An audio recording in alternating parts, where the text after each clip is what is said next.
Sir Arthur Conan Doyle. The Adventure of the Bruce-Partington Plans. An audiobook, narrated by David McCran. In the third week of November in the year 1895, a dense yellow fog settled down upon London. From the Monday to the Thursday, I doubt whether it was ever possible from our windows in Baker Street to see the loom of the opposite houses. The first day, Holmes spent in cross-indexing his huge book of references. The second and third had been patiently occupied upon a subject which he had recently made his hobby, the music of the Middle Ages. But when, for the fourth time, after pushing back our chairs from breakfast, we saw the greasy, heavy brown swirl still drifting past us and condensing in oily drops upon the window panes, my comrade's impatient and active nature could endure this drab existence no longer. He paced restlessly about our sitting-room in a fever of suppressed energy, biting his nails, tapping the furniture, and chafing against inaction. "Nothing of interest in the paper, Watson," he said. I was aware that by anything of interest, Holmes meant anything of criminal interest.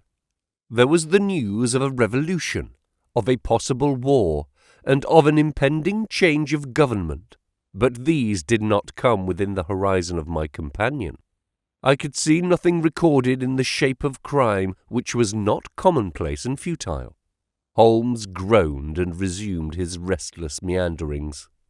"The London criminal is certainly a dull fellow," said he in the querulous voice of the sportsman whose game has failed him.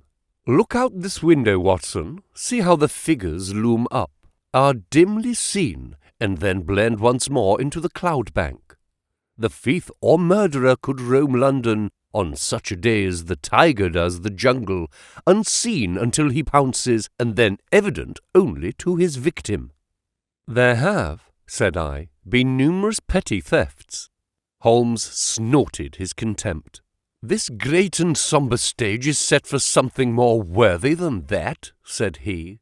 "It is fortunate for this community that I am not a criminal." "It is indeed," I said heartily. "Suppose that I were Brooks or Woodhouse, or any of the 50 men who could have good reason for taking my life. How long could I survive against my own pursuit? A summons, a bogus appointment, and all would be over. It is well they don't have days of fog in the Latin countries, the countries of assassination. By Jove, here comes something at last to break our dead monotony." It was the maid with the telegram. Holmes tore it open and burst out laughing. "Well, well, what next?" said he. "Brother Mycroft is coming round." "Why not?" I asked. "Why not? It is as if you met a tram-car coming down a country lane.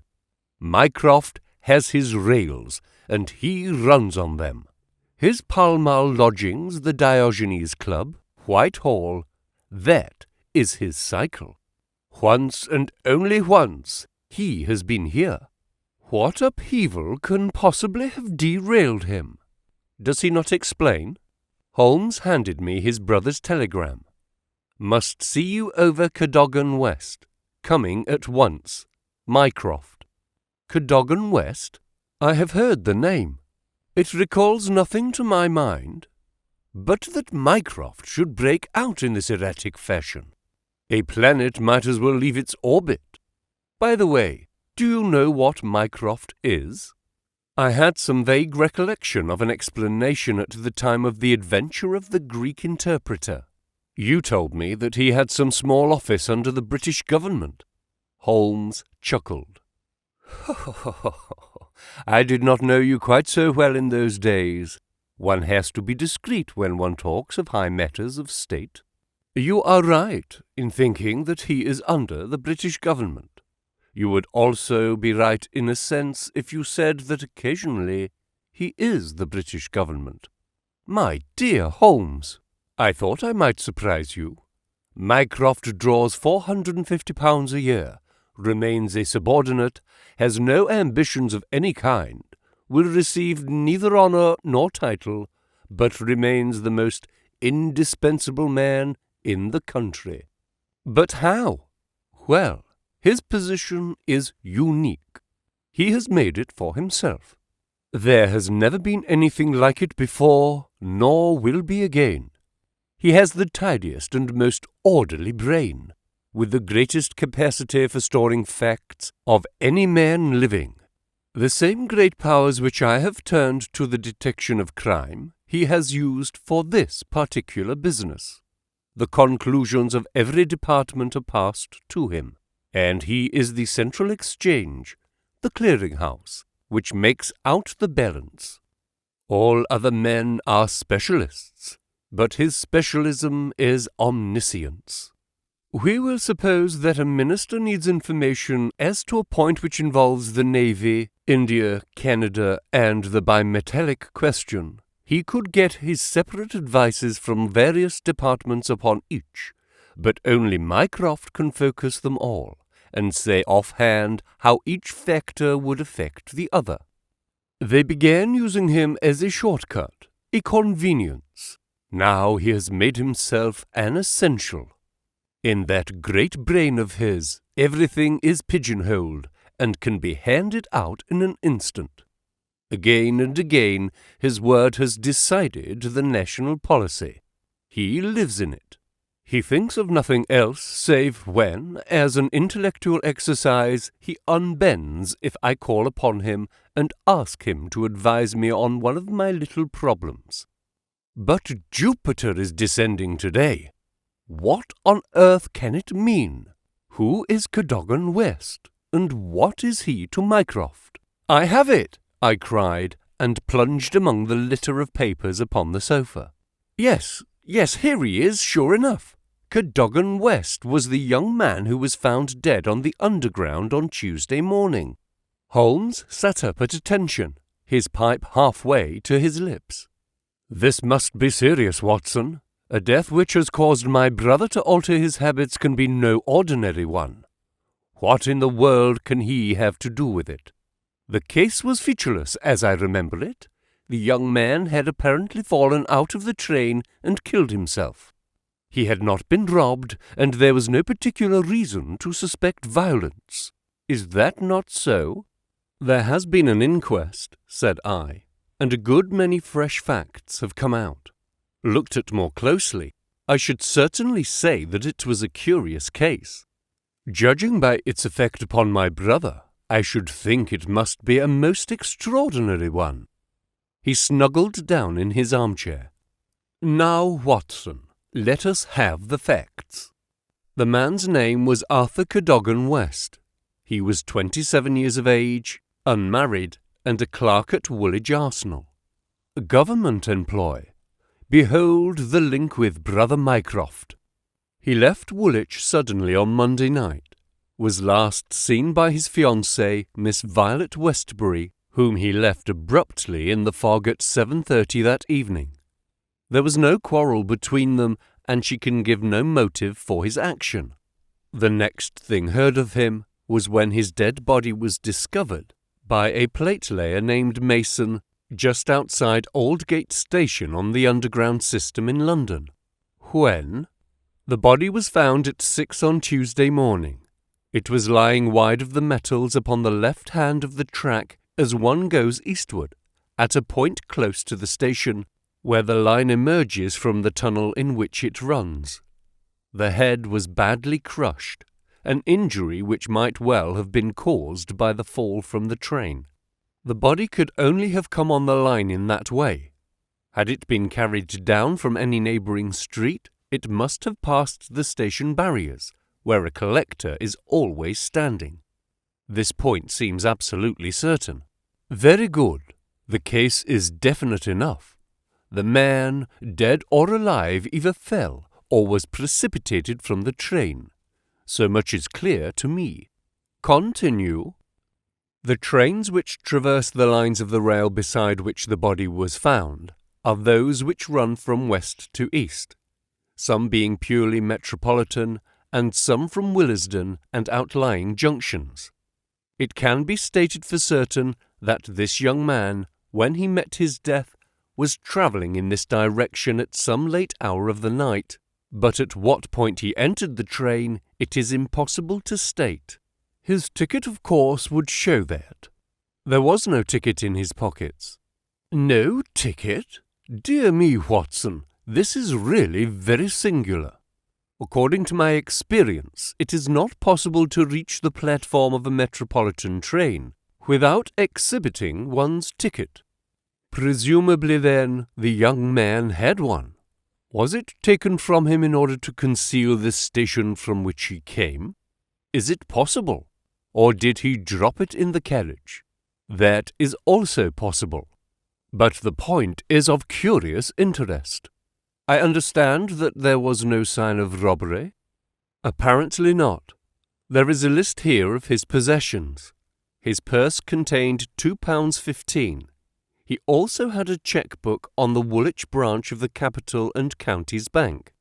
Through this his identity was established. There were also 2 dress circle tickets for the Woolwich Theatre, dated for that very evening. Also a small packet of technical papers. Holmes gave an exclamation of satisfaction. There we have it at last, Watson. British Government, Woolwich. Arsenal, technical papers. Brother Mycroft, the chain is complete. But here he comes, if I'm not mistaken, to speak for himself. A moment later, the tall and portly form of Mycroft Holmes was ushered into the room. Heavily built and massive, there was a suggestion of uncouth physical inertia in the figure, but above this unwieldy frame there was perched a head so masterful in its brow, so alert in its steel gaze, deep-set eyes, so firm in its lips, and so subtle in its play of expression, that after the first glance one forgot the gross body and remembered only the dominant mind. At his heels came our old friend Lestrade of Scotland Yard, thin and austere. The gravity of both their faces foretold some weighty quest. The detective shook hands without a word. Mycroft struggled out of his overcoat and subsided into an armchair. "A most annoying business, Sherlock," said he. "I extremely dislike altering my habits, but the powers that be would take no denial. In the present state of Siam, it is most awkward that I should be away from the office. But it is a real crisis. I have never seen the Prime Minister so upset. As to the Admiralty, it is buzzing like an overturned beehive. Have you read up the case?" "We have just done so. What were the technical papers?" "Ah, there's the point. Fortunately, it has not come out. The press would be furious if it did. The papers which this wretched youth had in his pocket were the plans of the Bruce-Partington submarine." Mycroft Holmes spoke with a solemnity which showed his sense of the importance of the subject.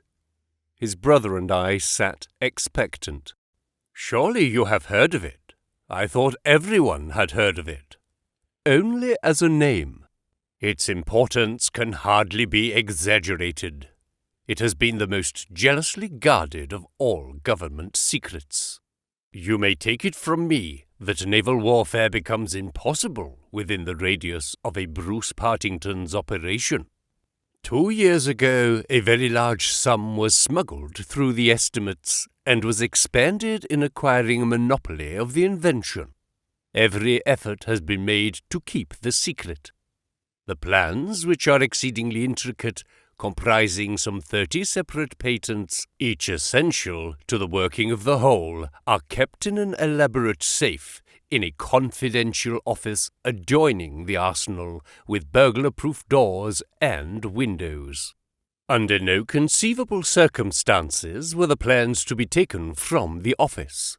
If the chief constructor of the Navy desired to consult them, even he was forced to go to the Woolwich office for the purpose. And yet here we find them in the pocket of a dead junior clerk in the heart of London.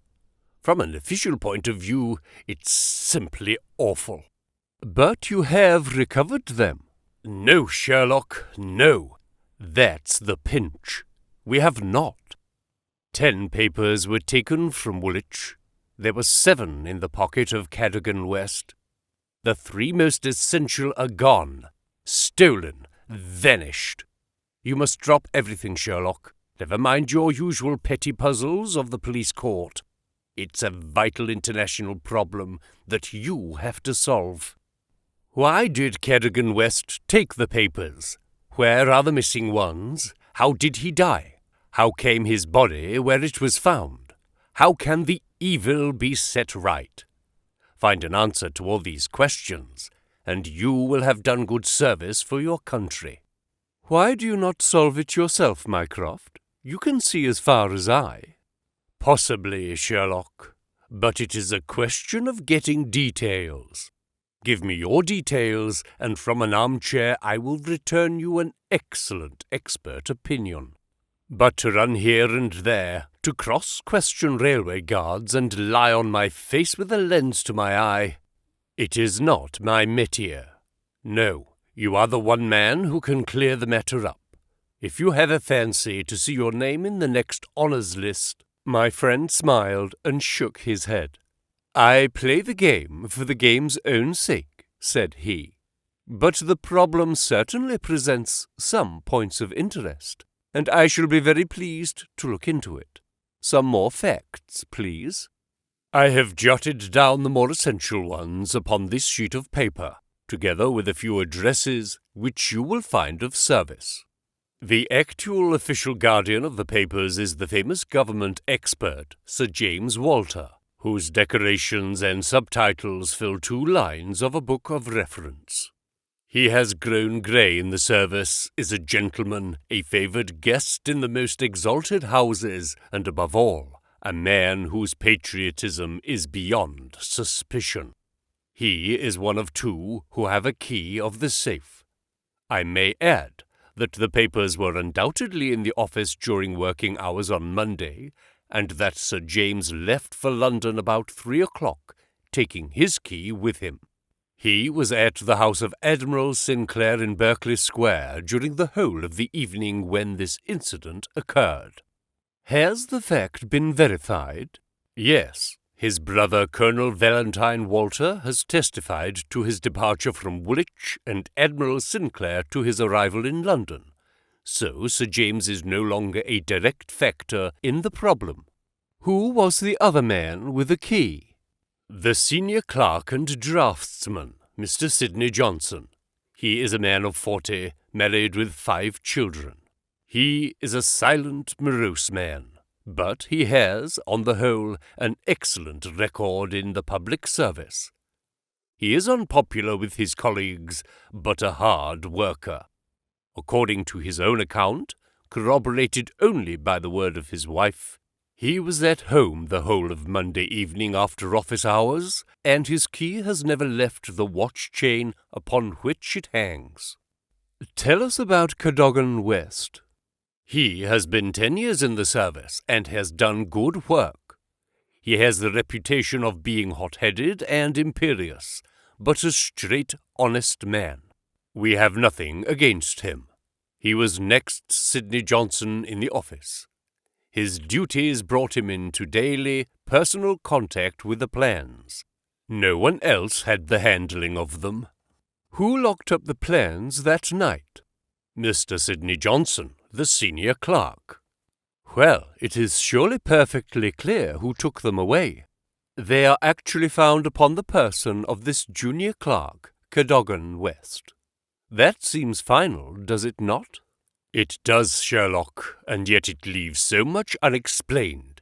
In the first place, why did he take them? I presume they were of value. He could have got several thousands for them very easily. Can you suggest any possible motive for taking the papers to London except to sell them? No, I cannot. Then we must take that as our working hypothesis. Young West took the papers. Now this could only be done by having a false key, several false keys. He had to open the building and the room. He had then several false keys. He took the papers to London to sell the secret, intending no doubt to have the plans themselves back in the safe next morning before they were missed. While in London on this treasonable mission, he met his end. How? We will suppose that he was travelling back to Woolwich when he was killed and thrown out of the compartment. Aldgate, where the body was found, is considerably past the Station London Bridge, which would be his route to Woolwich. Many circumstances could be imagined under which he would pass London Bridge. There was someone in the carriage, for example, with whom he was having an absorbing interview. This interview led to a violent scene in which he lost his life.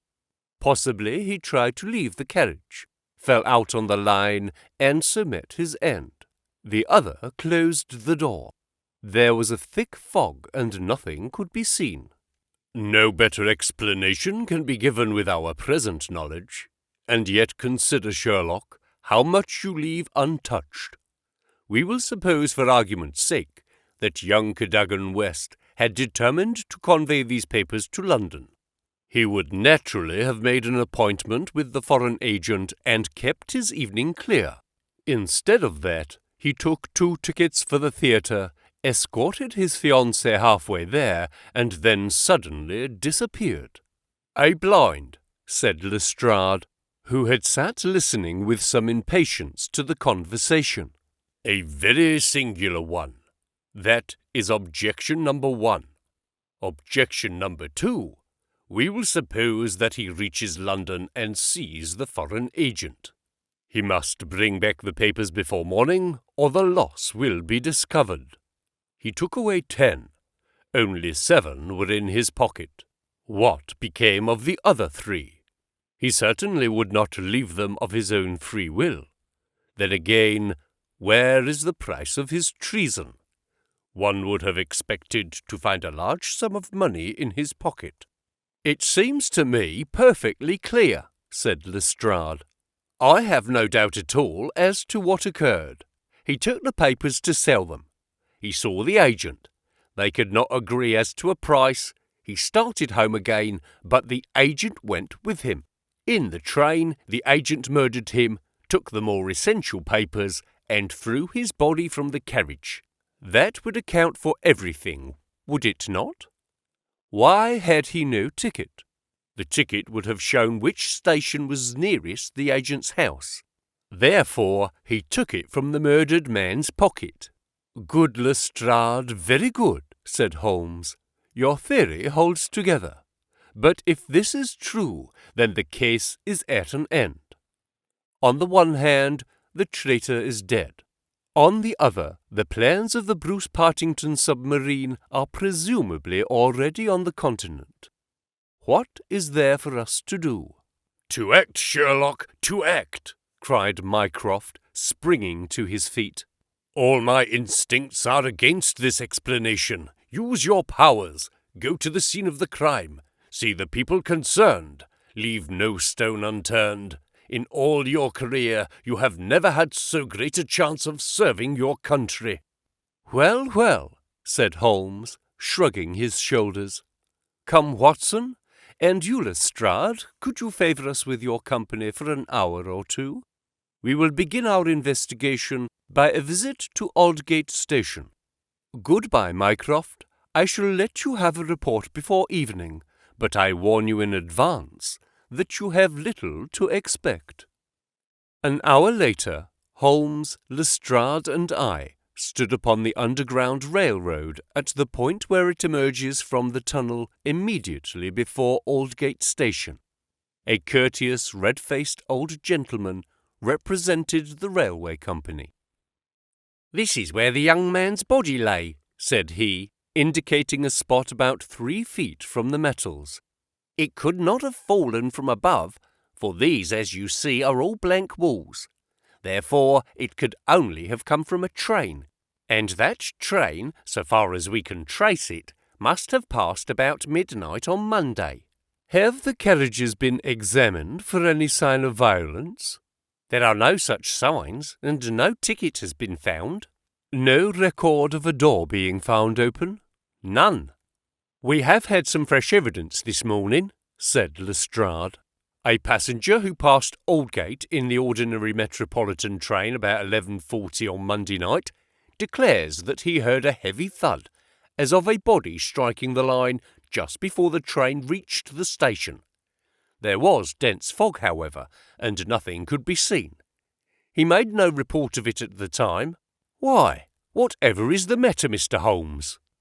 My friend was standing with an expression of strained intensity upon his face, staring at the railway metals where they curved out of the tunnel.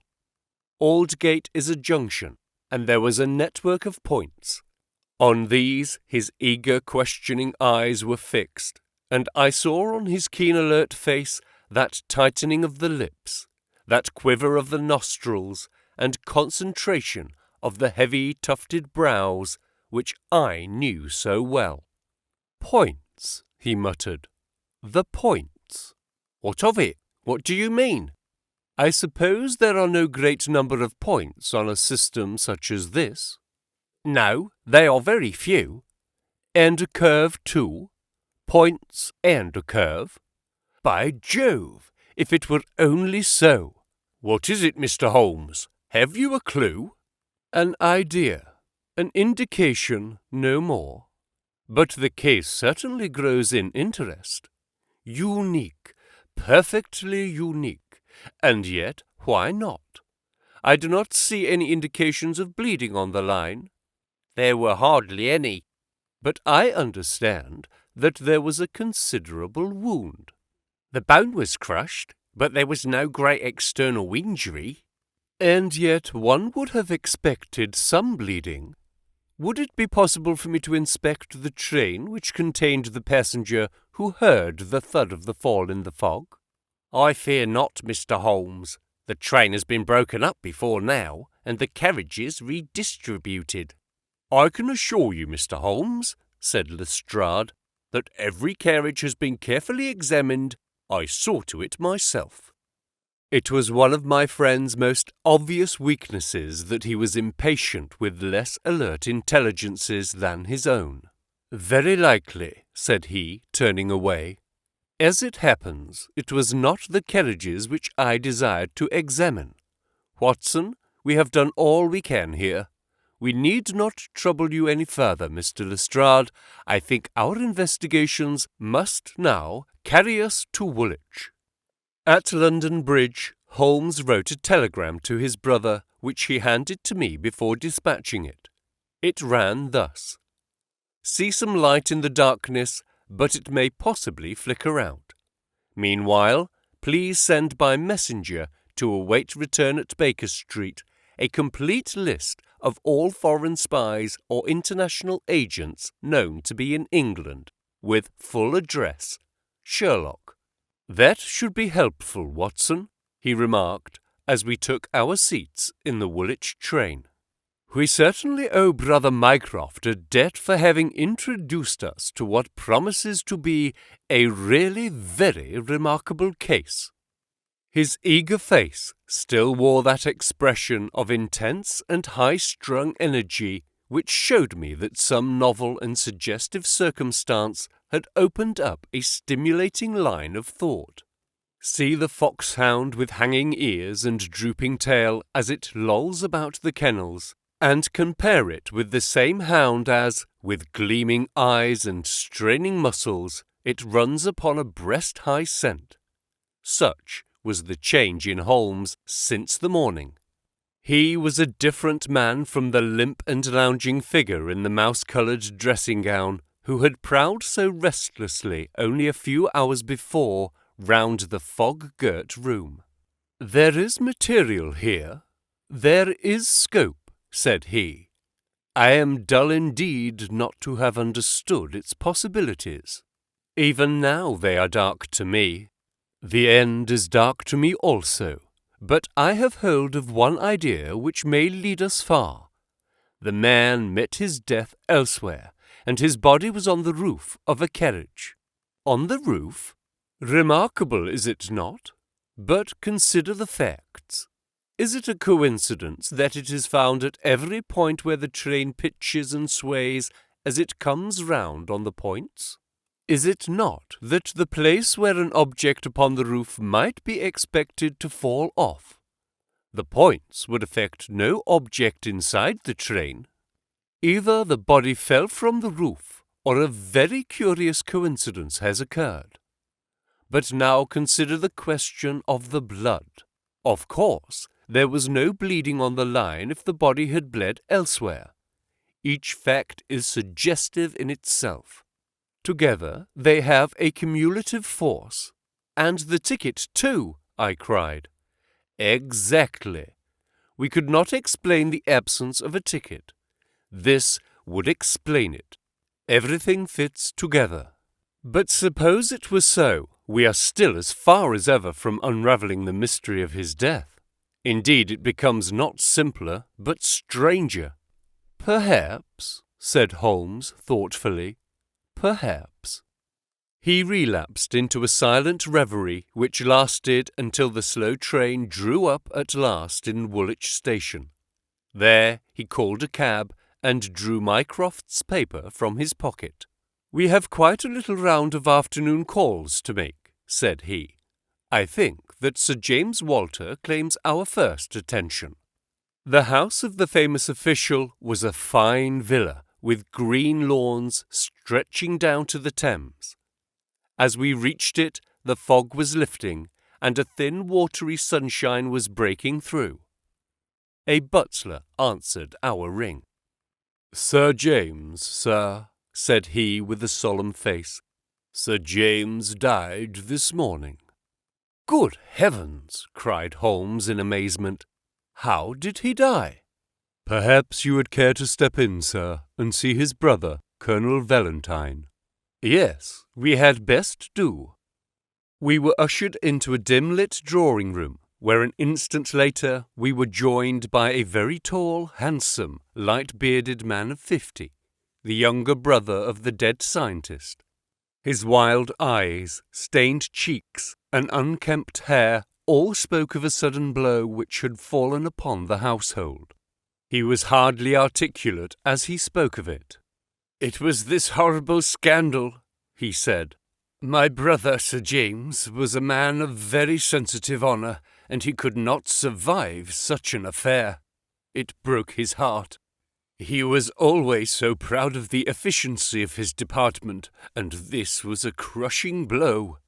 We had hoped that he might have given us some indications which would have helped us to clear the matter up. I assure you that it was all a mystery to him, as it is to you and to all of us. He had already put all his knowledge at the disposal of the police. Naturally, he had no doubt that Cadogan West was guilty, but all the rest was inconceivable. You cannot throw any new light upon the affair? I know nothing myself save what I have read or heard. I have no desire to be discourteous, but you can understand, Mr. Holmes, that we are much disturbed at present, and I must ask you to hasten this interview to an end." "This is indeed an unexpected development," said my friend, when we had regained the cab. "I wonder if the death was natural, or whether the poor old fellow killed himself. If the latter, may it be taken as some sign of self-reproach for duty neglected? We must leave that question to the future. Now, we shall turn to the Cadogan Wests." A small but well-kept house in the outskirts of the town sheltered the bereaved mother. The old lady was too dazed with grief to be of any use to us, but at her side was a white-faced young lady who introduced herself as Miss Violet Westbury, the fiancée of the dead man, and the last to see him upon that fatal night. "I cannot explain it, Mr. Holmes," she said. "I have not shut an eye since the tragedy, thinking night and day what the true meaning of it can be. Arthur was the most single-minded, chivalrous, patriotic man upon earth. He would have cut his right hand off before he would sell a state secret confided to his keeping. It's absurd, impossible, preposterous to anyone who knew him. But the facts, Miss Westbury? Yes, I admit I cannot explain them. Was he in any want of money? No, his needs were very simple and his salary ample. He had saved a few hundreds, and we were to marry at the new year. No signs of any mental excitement? Come, Miss Westbury, be absolutely frank with us. The quick eye of my companion had noted some change in her manner. She coloured and hesitated. Yes, she said at last, I had a feeling that there was something on his mind. For long? Only for the last week or so. He was thoughtful and worried. Once I pressed him about it. He admitted there was something, and that it was concerned with his official life. It is too serious for me to speak about, even to you, said he. I could get nothing more. Holmes looked grave. Go on, Miss Westbury. Even if it seems to tell against him, go on. We cannot say what it may lead to. Indeed, I have nothing more to tell. Once or twice it seemed to me that he was on the point of telling me something. He spoke one evening of the importance of the secret, and I have some recollection that he said that no doubt foreign spies would pay a great deal to have it. My friend's face grew graver still. Anything else? He said that we were slack about such matters, that it would be easy for a traitor to get the plans. Was it only recently that he made such remarks? Yes, quite recently. Now, tell us of that last evening. We were to go to the theatre. The fog was so thick that a cab was useless. We walked, and on our way took us close to the office. Suddenly he darted away into the fog. Without a word? He gave an exclamation, that was all. I waited, but he never returned. Then I walked home. Next morning, after the office opened, they came to inquire. About 12 o'clock, we heard the terrible news. Oh, Mr. Holmes, if you could only save his honour. It was so much to him. Holmes shook his head sadly. Come, Watson, said he. Our ways lie elsewhere. Our next station must be the office from which the papers were taken. It was black enough before against this young man, but our inquiries make it blacker, he remarked as the cab lumbered off. His coming marriage gives a motive for the crime. He naturally wanted money. The idea was in his head since he spoke about it. He nearly made the girl an accomplice in the treason by telling her his plans. It is all very bad. But surely, Holmes, character goes for something. Then again, why should he leave the girl in the street and dart away to commit a felony? Exactly. There are certainly objections. But it is a formidable case which they have to meet. Mr. Sidney Johnson, the senior clerk, met us at the office and received us with that respect which my companion's card always commanded. He was a thin, gruff, bespectacled man of middle age, his cheeks haggard and his hands twitching from the nervous strain to which he had been subjected. "It is bad, Mr. Holmes, very bad. Have you heard of the death of the chief?" "We have just come from his house." "The place is disorganized. The chief dead, Cadogan West dead, our papers stolen, and yet, when we closed our door on Monday evening, we were as efficient an office as any in the government service. Good God, it's dreadful to think of, that West, of all men, should have done such a thing." "You are sure of his guilt, then?" "I can see no other way out of it, and yet I would have trusted him as I trust myself." "At what hour was the office closed on Monday?" "At 5. "Did you close it?"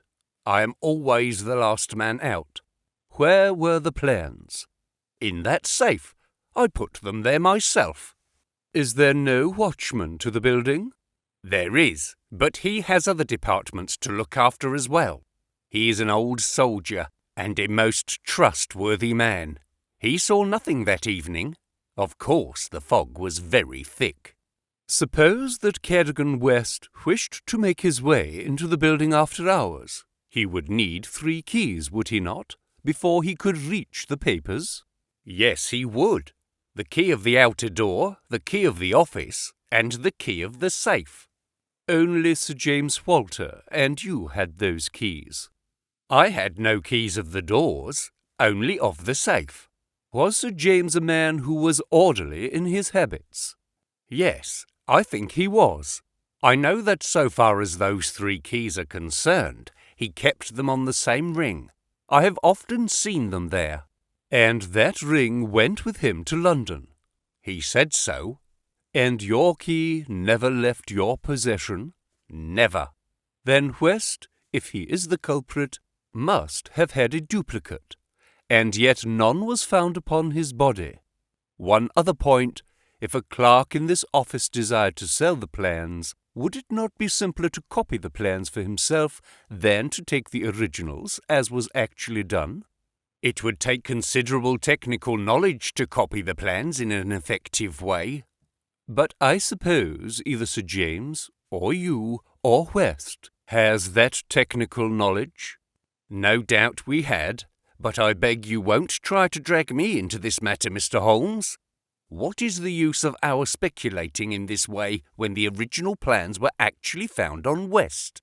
"Well, it's certainly singular that he should run the risk of taking originals if he could safely have taken copies, which would have equally served his turn." "Singular, no doubt, and yet he did so." "Every inquiry in this case reveals something inexplicable. Now there are 3 papers still missing. They are, as I understand, the vital ones." "Yes, that is so." "Do you mean to say that anyone holding these 3 papers, and without the 7 others, could construct a Bruce-Partington submarine?" "I reported to that effect to the Admiralty. But today I have been over the drawings again, and I am not so sure of it. The double valves with the automatic self-adjusting slots are drawn in one of the papers which have been returned. Until the foreigners have invented that for themselves, they could not make the boat. Of course, they might soon get over the difficulty." "But the 3 missing drawings are the most important." "Undoubtedly." "I think, with your permission, I will now take a stroll round the premises. I do not recall any other question which I desire to ask." He examined the lock of the safe, the door of the room, and finally the iron shutters of the window. It was only when we were on the lawn outside that his interest was strongly excited. There was a laurel bush outside the window, and several of the branches bore signs of having been twisted or snapped. He examined them carefully with his lens, and then some dim and vague marks upon the earth beneath. Finally, he asked the chief clerk to close the iron shutters, and he pointed out to me that they hardly met in the centre, and that it would be possible for anyone outside to see what was going on within the room. "The indications are ruined by 3 days' delay. They may mean something or nothing. Well, Watson, I do not think that Woolwich can help us further. It is a small crop which we have gathered. Let us see if we can do better in London." Yet we added 1 more sheaf to our harvest before we left Woolwich station. The clerk in the ticket office was able to say with confidence that he saw Cadogan West, whom he knew well by sight, upon the Monday night, and that he went to London by the 8:15 to London Bridge. He was alone, and took a single 3rd-class ticket. The clerk was struck at the time by his excited and nervous manner. So shaky was he that he could hardly pick up his change, and the clerk had helped him with it. A reference to the timetable showed that the 8:15 was the first train which it was possible for West to take after he had left the lady about 7:30. "Let us reconstruct, Watson," said Holmes after half an hour of silence. "I am not aware that in all our joint researches we have ever had a case which was more difficult to get at. Every fresh advance which we make only reveals a fresh ridge beyond, and yet we have surely made some appreciable progress. The effect of our inquiries at Woolwich has in the main been against young Cadogan West, but the indications at the window would lend themselves to a more favourable hypothesis. Let us suppose, for example, that he had been approached by some foreign agent. It might have been done under such pledges as would have prevented him from speaking of it, and yet would have affected his thoughts in the direction indicated by his remarks to his fiancée. Very good. We will now suppose that as he went to the theatre with the young lady, he suddenly, in the fog, caught a glimpse of this same agent going in the direction of the office. He was an impetuous man, quick in his decisions.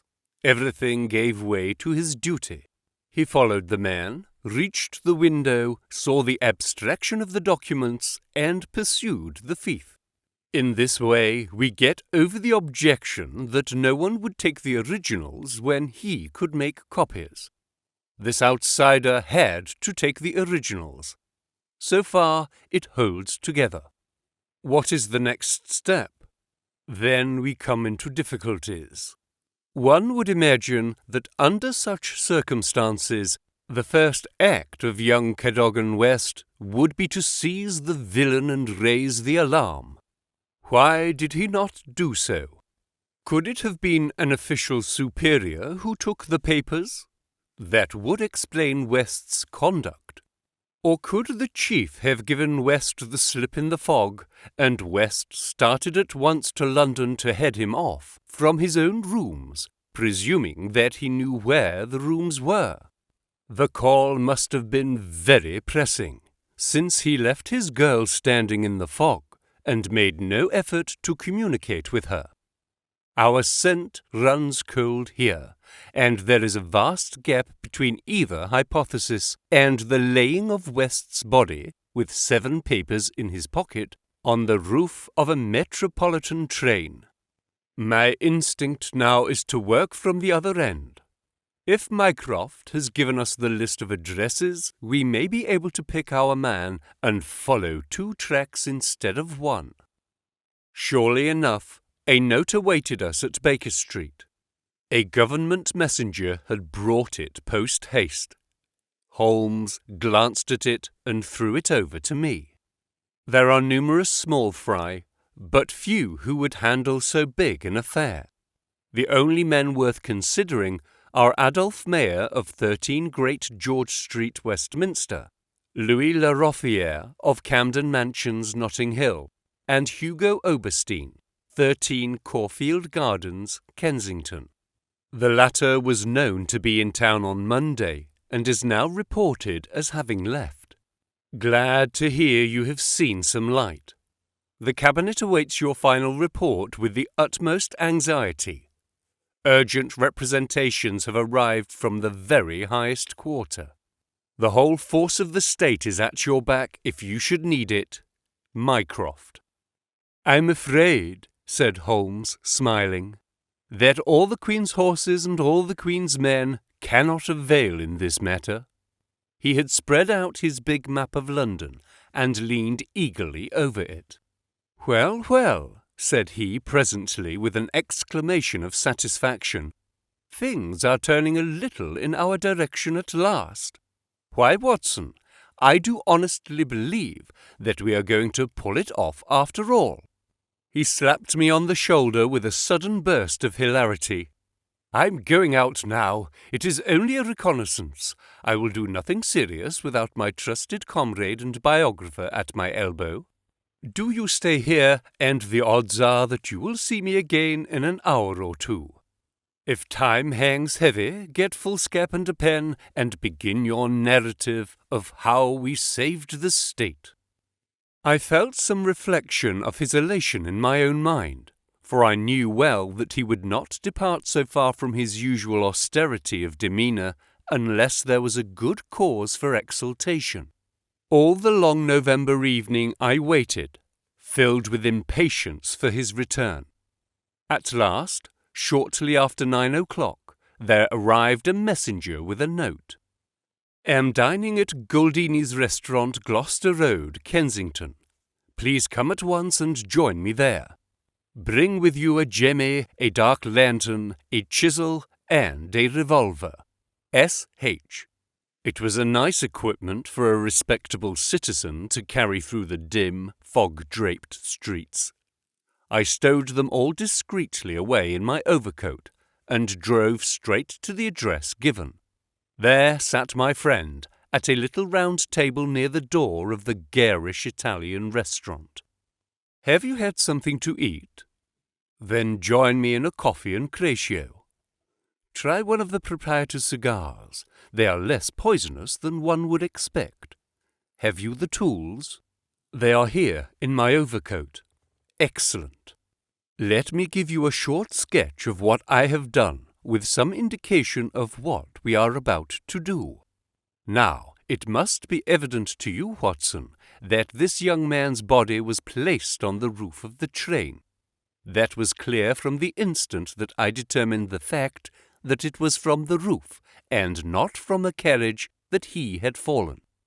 Could it not have been dropped from a bridge? I should say it was impossible. If you examine the roofs, you will find that they are slightly rounded, and there is no railing round them. Therefore, we can say for certain that young Cadogan West was placed on it. How could he be placed there?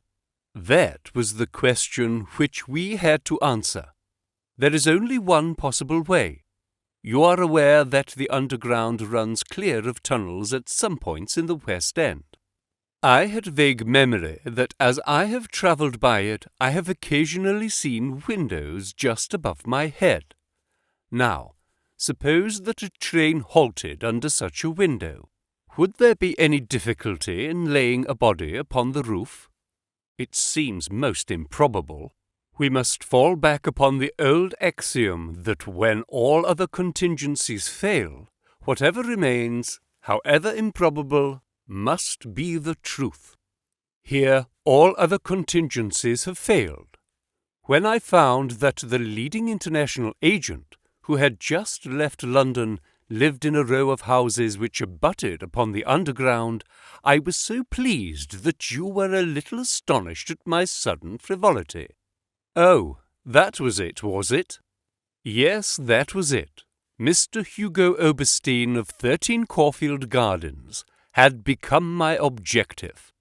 I began my operations at Gloucester Road Station, where a very helpful official walked with me along the track and allowed me to satisfy myself not only that the backstair windows of Caulfield Gardens open on the line, but the even more essential fact that, owing to the intersection of one of the larger railways, the underground trains are frequently held motionless for some minutes at that very spot. Splendid, Holmes! You have got it! So far, Watson.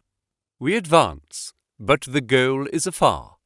Well, having seen the back of Caulfield Gardens, I visited the front and satisfied myself that the bird was indeed flown.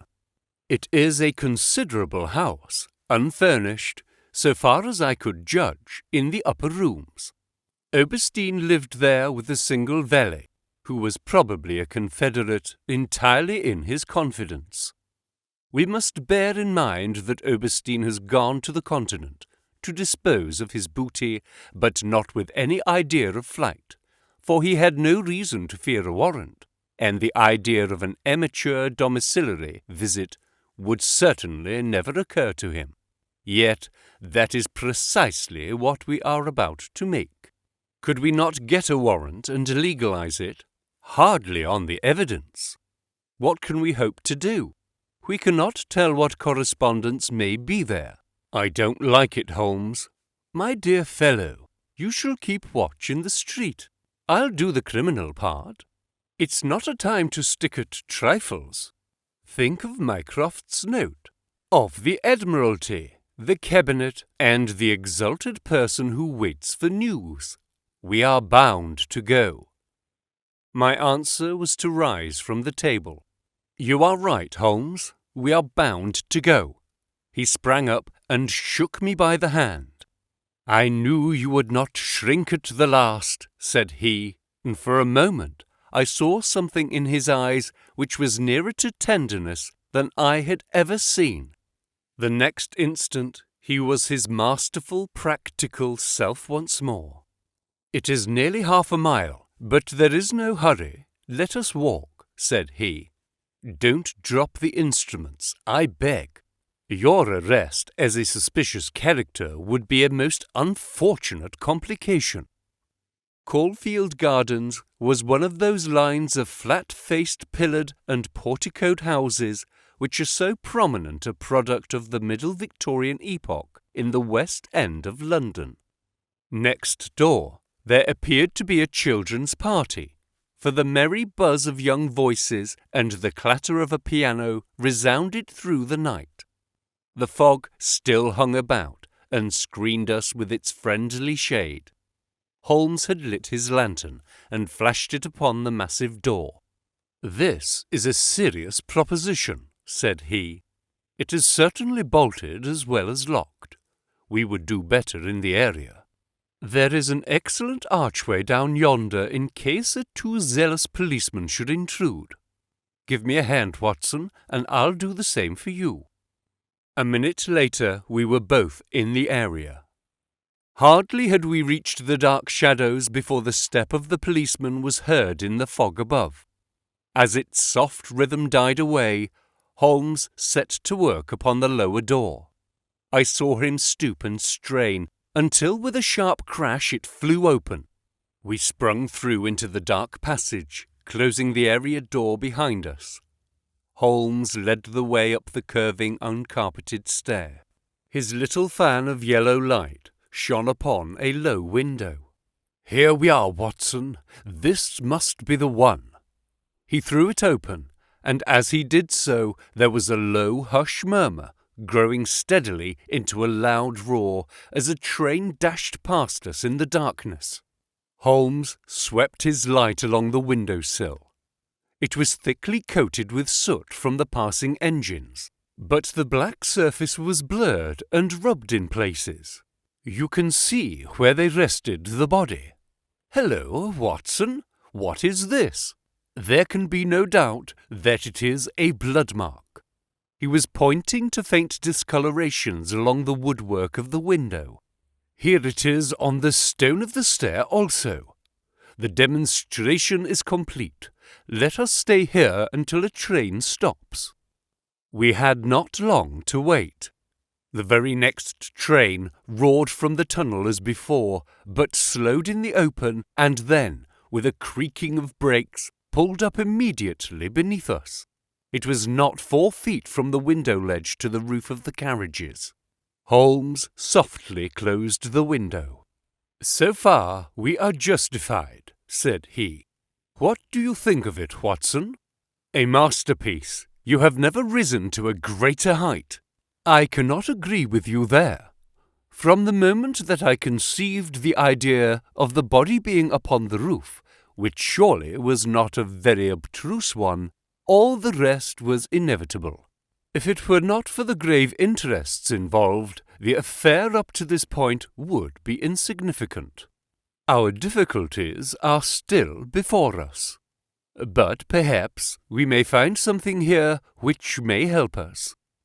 We had ascended the kitchen stair and entered the suite of rooms upon the first floor. One was a dining room, severely furnished and containing nothing of interest. A second was a bedroom, which also drew a blank. The remaining room appeared more promising, and my companion settled down to a systematic examination. It was littered with books and papers, and was evidently used as a study. Swiftly and methodically, Holmes turned over the contents of drawer after drawer and cupboard after cupboard, but no gleam of success came to brighten his austere face. At the end of an hour, he was no further than when he started. "The cunning dog has covered his tracks," said he. "He has left nothing to incriminate him. His dangerous correspondence has been destroyed or removed. This is our last chance." It was a small tin cash box which stood upon the writing desk. Holmes pried it open with a chisel. Several rolls of paper were within, covered with figures and calculations, without any note to show to what they referred. The recurring words, water pressure and pressure to the square inch, suggested some possible relation to a submarine. Holmes tossed them all impatiently aside. There only remained an envelope with some small newspaper slips inside it. He shook them out on the table, and at once I saw by his eager face that his hopes had been raised. "What's this, Watson? Hey, what's this? Record of a series of messages in the advertisements of a paper. Daily Telegraph agony column by the print and paper. Right-hand top corner of a page. No dates, but messages arrange themselves. This must be the first. Hoped to hear sooner. Terms agreed to. Write fully to address given on card. Pierre Rowe. Next comes too complex for description. Must have full report. Stuff awaits you when goods delivered. Pierre Rowe. Then comes matter presses. Must withdraw offer unless contract completed. Make appointment by letter. Will confirm by advertisement. Pierre Rowe. Finally, Monday night after 9. 2 taps. Only ourselves. Do not be so suspicious. Payment in hard cash when goods delivered. Pierre Rowe. A fairly complete record, Watson. If we could only get at the man at the other end.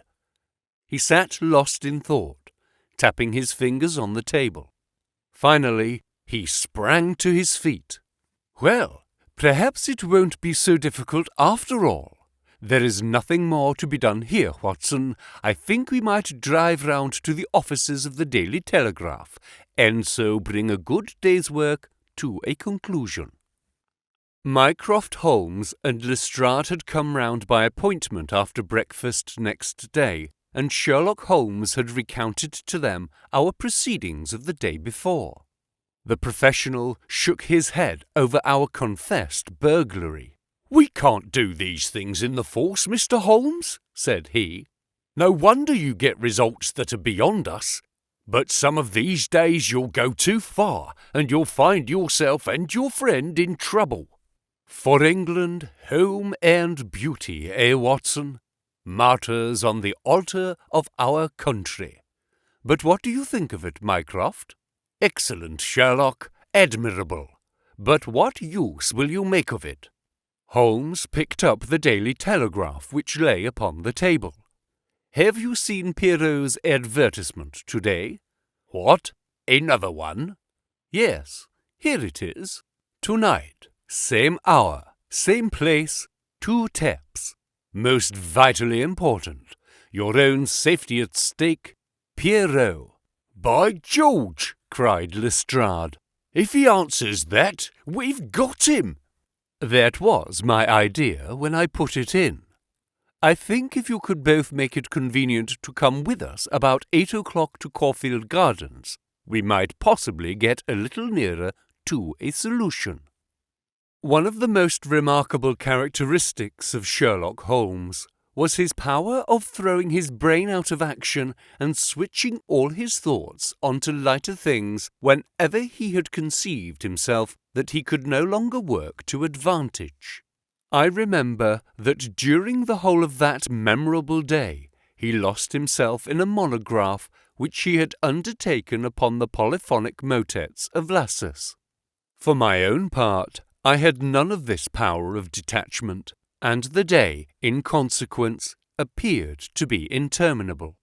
The great national importance of the issue, the suspense in high quarters, the direct nature of the experiment which we were trying, all combined to work upon my nerve. It was a relief to me when at last, after a light dinner, we set out upon our expedition. Lestrade and Mycroft met us by appointment at the outside of Gloucester Road Station.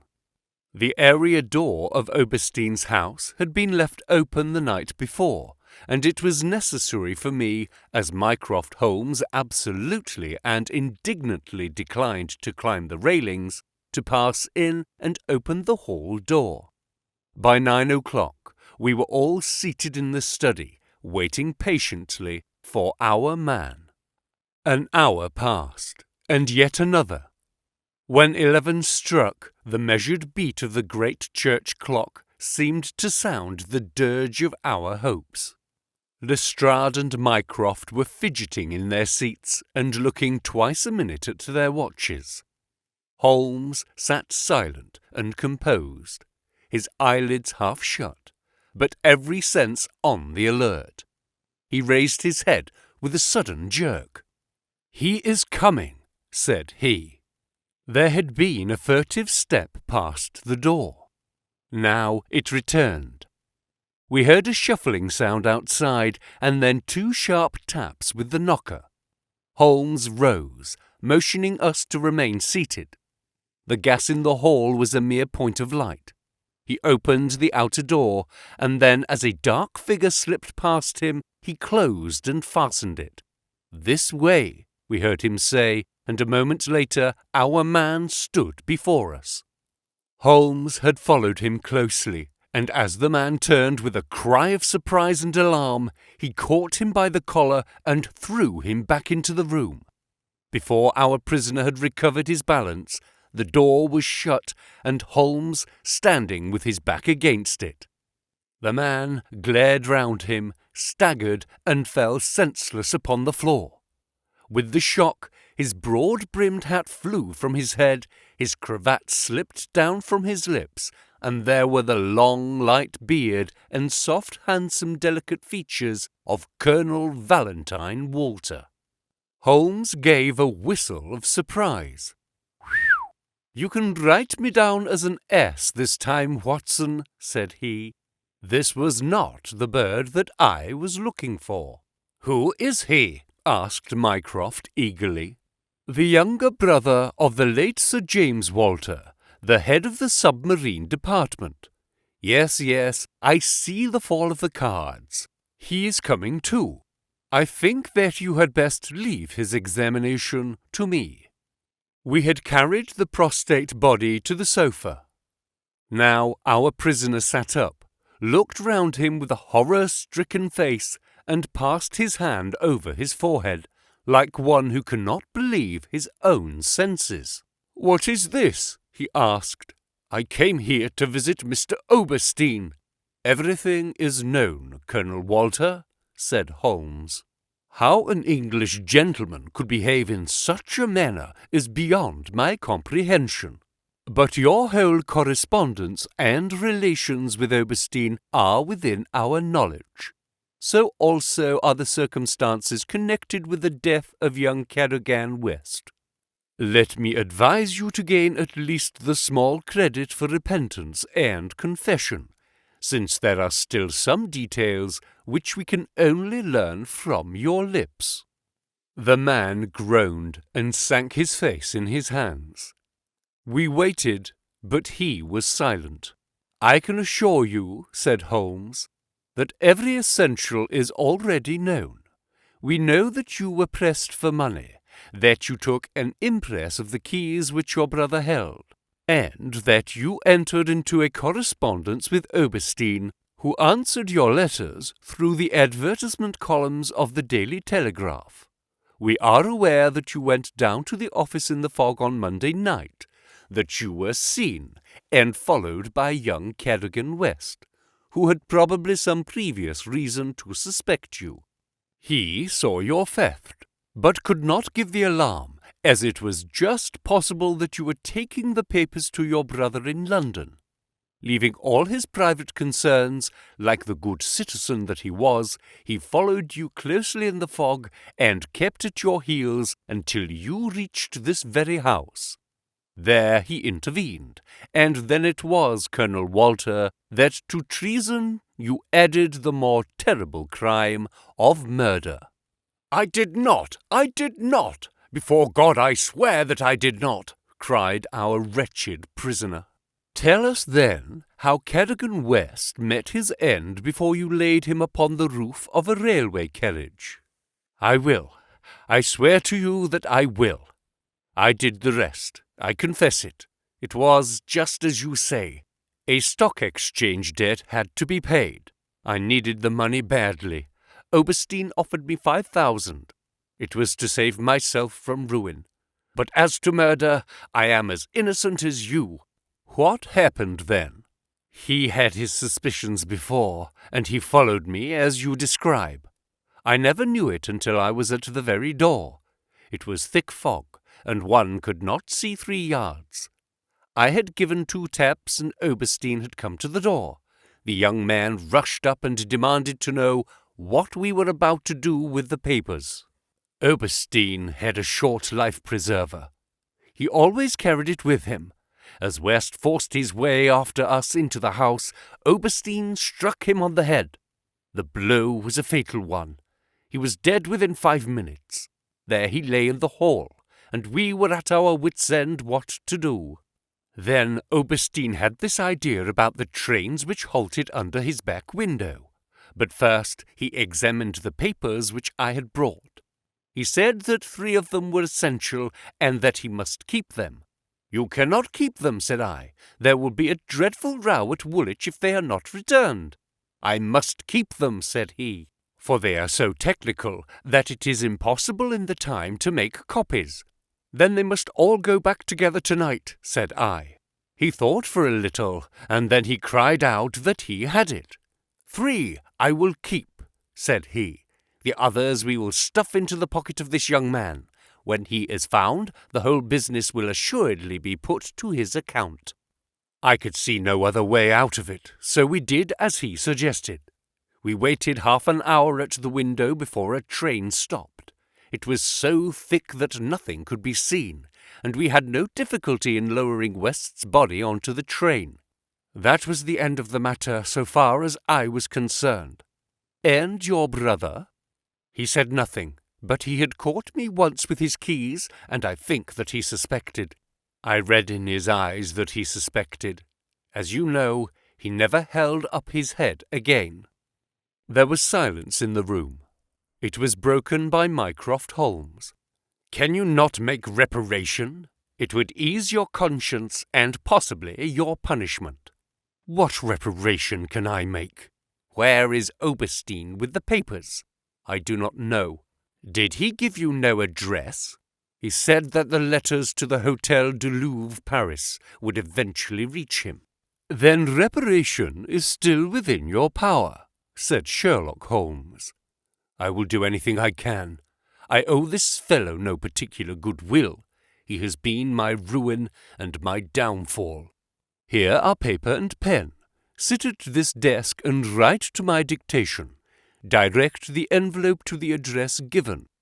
That is right. Now, the letter. Dear Sir, with regard to our transaction, you will no doubt have observed by now that one essential detail is missing. I have a tracing which will make it complete.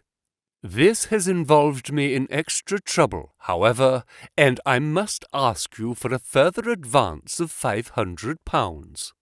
I will not trust it to the post, nor will I take anything but gold or notes. I would come to you abroad, but it would excite remark if I left the country at present. Therefore, I shall expect to meet you in the smoking room of the Charing Cross Hotel at noon on Saturday. Remember that only English notes or gold will be taken. That will do very well. I shall be very much surprised if it does not fetch our man." And it did. It is a matter of history That secret history of a nation which is often so much more intimate and interesting than its public chronicles, that Oberstein, eager to complete the coup of his lifetime, came to the lure and was safely engulfed for 15 years in a British prison. In his trunk were found the invaluable Bruce-Partington Plans, which he had put up for auction in all the naval centres of Europe. Colonel Walter died in prison towards the end of the second year of his sentence. As to Holmes, he returned refreshed to his monograph upon the polyphonic motets of Lassus, which has since been printed for private circulation, and is said by experts to be the last word upon the subject. Some weeks afterwards I learned incidentally that my friend spent a day at Windsor, whence he returned with a remarkably fine emerald tie-pin. When I asked him if he had bought it, he answered that it was a present from a certain gracious lady in whose interests he had once been fortunate enough to carry out a small commission. He said no more, but I fancy that I could guess at that lady's august name, and I have little doubt that the emerald pin will forever recall to my friend's memory the adventure of the Bruce-Partington Plans.